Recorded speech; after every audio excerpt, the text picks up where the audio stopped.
doing tonight? Very nice. You can choose courage or you can choose comfort, but you can't choose both. Brene Brown. Tonight I am choosing courage. My name is Salma Hussein. I am a school social worker at South High School. I work where I work because I believe that students of color deserve to be celebrated and validated. Every day, yes, woohoo, yes. Every day offers opportunity for us to affirm, to acknowledge, and to see the growth in our students. In my talk today, I will focus on why representation matters and why being vulnerable in your teaching and your work with young people is super important in building authentic, meaningful relationships. My story begins in Mogadishu, Somalia in the year 1988. I was born to my hoyo, Dib Dahil, and my abu, Abdullahi Asad. My parents owned a small business in Mogadishu, Somalia. They provided well for us. We lived in our own home. We had a fruit tree in the back. And then 3 years after I was born, the Civil War broke out. We had to flee with the clothes on our backs and very little. From the time that I was 3 to about 6 years old, we spent in a refugee camp in Nairobi, Kenya. And the whole time that we were in that refugee camp, my parents were focused on getting us out. My dad reached out to my cousin Halima, who lived in North Carolina, and asked her if she could sponsor us. Halima took it upon herself to do the paperwork. There was no guarantee that we would be approved, but it was a chance we were willing to take. And then at the same time, my mom being super incredible, she also was looking for a different opportunity. And she found an opportunity for her and my older sister Fatima, who I love very much, for them to leave the camps and go to Minneapolis, Minnesota. It was a really hard decision, but it was the decision that we needed to make for the betterment of our family. Staying behind in the refugee camp with my dad was different, but it also offered me an opportunity to deepen my relationship with my father. And it also offered my sister the opportunity to deepen her relationship with my mother. A year after my sister and mother went for their flight to Minneapolis, we also got the good news that we would get our chance in America. We were super excited. Our flight didn't take us to Minneapolis. It instead took us to North Carolina because that's where my aunt lived. We stayed in North Carolina for about 6 months. And during that 6 months, my mom and dad kept talking. They were trying to figure out where would be home. And obviously I'm here today. My mom was able to win that conversation. We've been in Minnesota since 1996, and it's been a great experience. When we first arrived in Minnesota, we didn't right away find a home that would fit our entire family. So my mom and sister continued to live in an apartment building, and my dad and I got an apartment building. During the day, we were a family. And at night, we would sleep in different apartments. That was the sacrifice that we made. And a little while later, we got the opportunity to have a townhome within the Glendale townhomes. How many of you are familiar with Glendale townhomes? Very nice. So for those of you that are not familiar, Glendale townhomes is one of the properties that belong to the Minneapolis Public Housing Authority. And we were granted 4-bedroom, 1-bath, really close to the University of Minnesota. Both my sister and I and my brother, we all went to the U. It was conveniently located. However, though, I started to internalize some of the negative stereotypes of low income, that low income equates to low expectations. And it also didn't help that from the time that I was in 2nd grade all the way up until I reached my master's degree, I didn't have classroom teachers who looked like me. So I couldn't identify with success because everybody that was successful didn't resemble me. I started my schooling at Armitage Montessori, which is part of Minneapolis Public Schools, and it was there where I learned how to read, write, communicate in English. I am so grateful to the teachers at Armitage who helped instill a love of learning for me.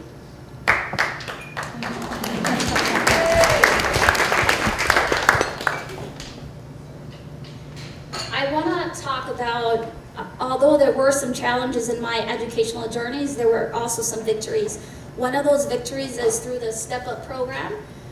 Step Up, AchieveMpls, I thank you guys so much for giving me 2 opportunities when I was in high school. For the first time I did my internship with the Star Tribune. I told them that I wanted to be a journalist, and they didn't question me. They put me in touch with folks at the Star Tribune. It was a paid position, good money, good company, good experience. The second time around, I had changed my mind. I wanted to be in the behavioral health sciences. I wanted to go into mental health.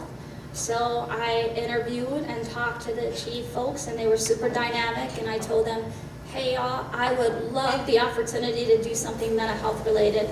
Again, they made it possible. They helped me get an internship with Abbott Northwestern, the hospital, and it was life-changing. When I got my step-up position twice, I knew that success was for me and that I could be successful.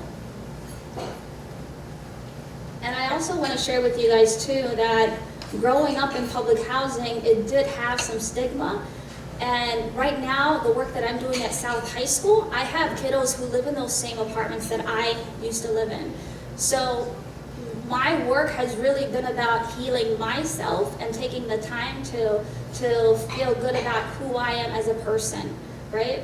And at South High School, my passion really is about creating programming that validate and celebrate our students. One of the programmings that we're offering at South High School is the bicultural talks.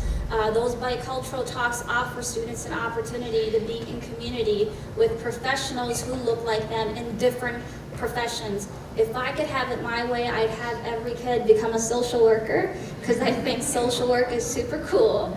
But I also know that not everybody is passionate about social work. So we've invited folks from the healthcare field. We've invited my husband Jeremy, who's in the healthcare field, just bringing people who look like them, who are successful, so that way they can identify with success.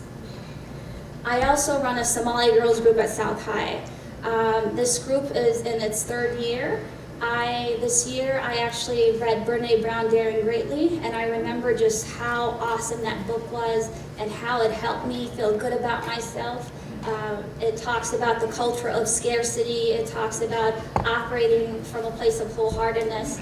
And I wanted my students at South High to feel good about themselves, because when you feel good about yourself, you're more able to do good. So I reached out to Brene Brown and her team, and she and someone from her team actually messaged me back and mailed me 20 copies of Daring Greatly for our girls to read. Yes, I love Brene. Yes, feel free to do the same too. They might send you a couple of books as well.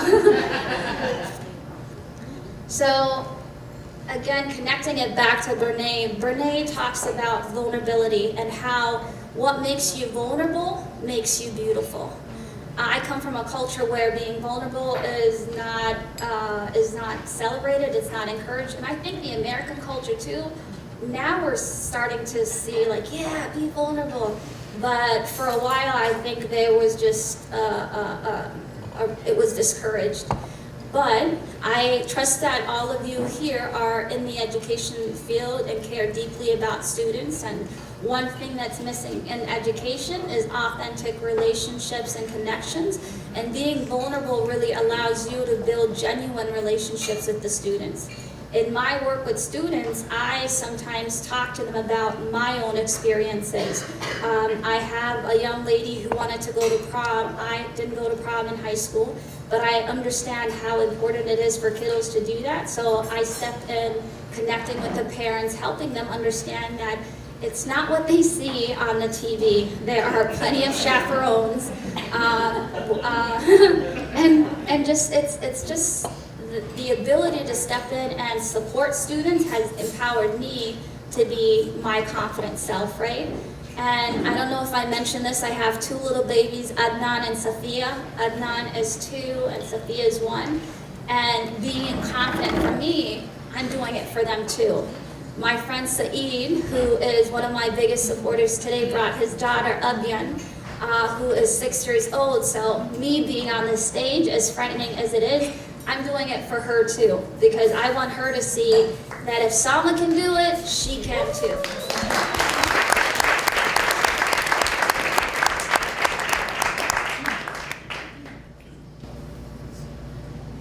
One of the things that I did in terms of owning my narrative is I recently went on Google.com and I found the Minneapolis Public Housing Authority website, and I wrote a public review just thanking them for the opportunity to have a home over our head, and just really thanking them now that I'm 30 and more understanding. And I did that because I no longer wanted to not be able to identify with parts of my story, right? And for me, working with students who currently live in the same homes, I tell these kids, like, you're working hard and I see the work that you're putting in, and know that your story is not over, right? That this is a point in your story, and with hard work pays off. So stay focused and know that you are worthy, that you are successful, and having someone who looks like them really communicates that to them. Thank you. All right, so some happy notes. My mom and dad, we are now homeowners. My sister Fatima, she's super incredible. She has a house too. And me and my husband Jeremy, we bought our first home in Brooklyn Park. So being able to share that with kids is pretty inspiring. Jeremy and I had my cousins over the other day, and they saw our house and they're like, Auntie, this is like Kim Kardashian's house. We're like, no, it's not.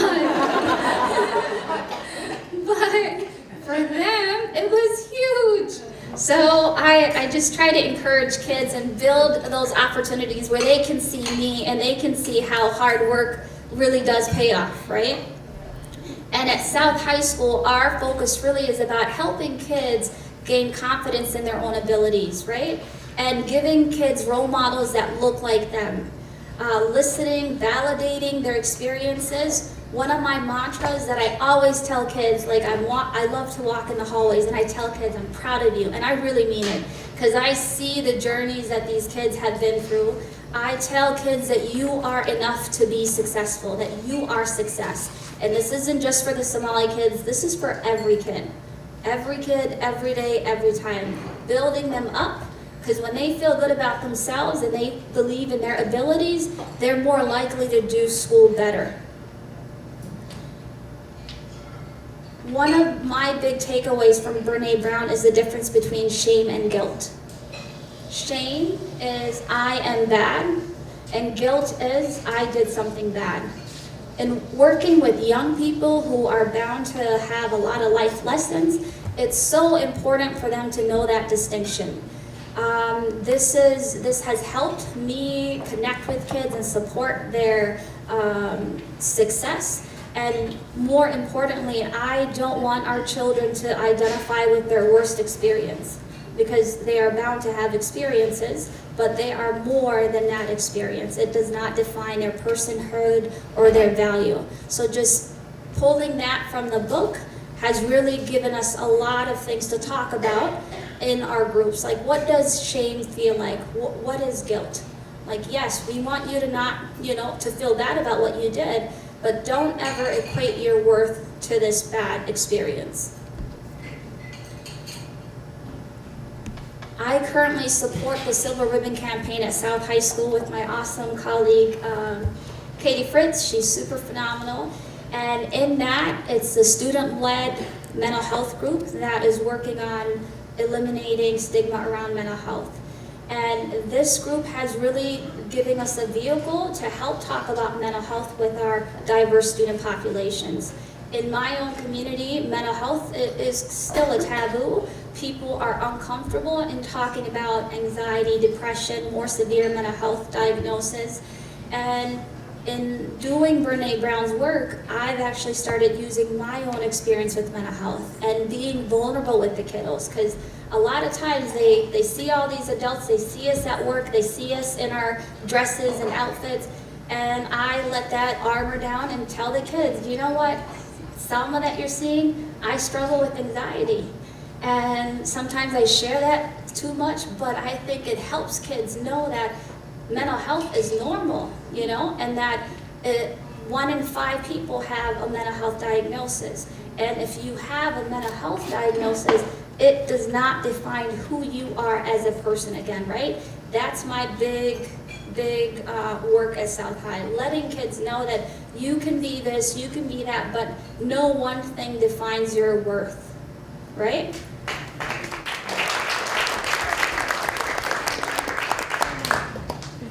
This is a picture of, Saeed, a few more slides. This is a picture of one of our SRC talks. We sit in a circle, we invite staff, we invite students, we invite community members to talk about their experiences. We recently had my friend Intisar, who is a Somali woman who practices mental health, has her own therapy clinic, and it was just so empowering for the kiddos to see Intisar, to hear her own story about opening her private practice. It gave them hope that they too can one day do that for themselves.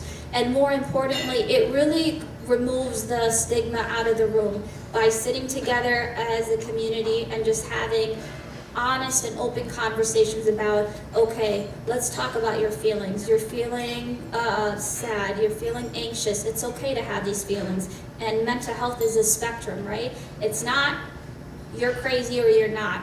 There's a lot of in between, and letting kids know that most of us are somewhere in between, and that's okay. The next picture is a picture of Suad Adam. I quoted her. She's a senior at South High. I love her. She recently wrote an article for the student newspaper where she talks about how having a staff of color who looks like her has been really helpful for her to put down her barriers around mental health. Suad is graduating this year. She recently told me that she sees how much fun we have at South High, that she wants to become, she wants to work in schools.